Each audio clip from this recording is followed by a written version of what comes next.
¿Cómo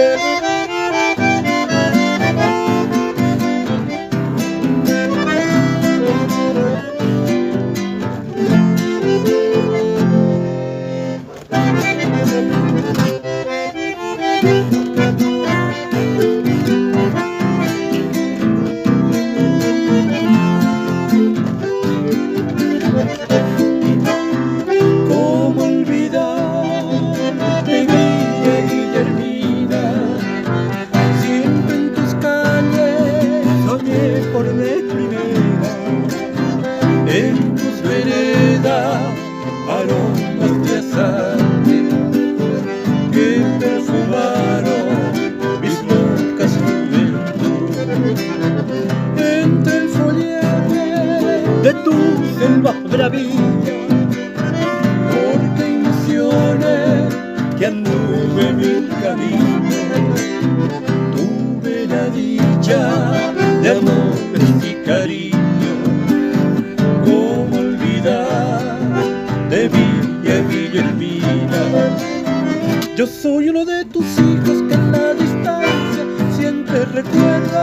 Aún escucha en mis oídos voces y cantos tan queridos.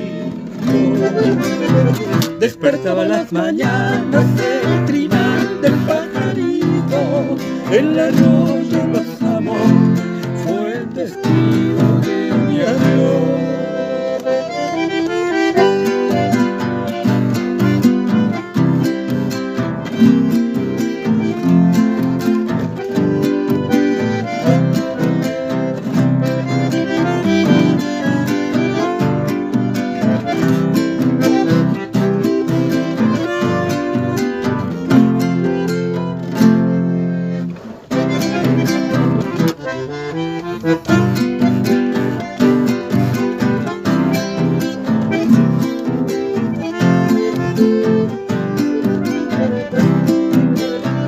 Bailando juntos con esta prenda amada, sentí en mi pecho latir una esperanza. Esos amigos, recuerdos de la infancia, esa maestra que bien me aconsejó. ¿Cómo olvidar de Villa Guillermina? Es tan azul divino y en las estrellas aún más fulgurante, es manto eterno que cubre mi orfandad. Yo soy uno de tus hijos que en la distancia siempre recuerdo.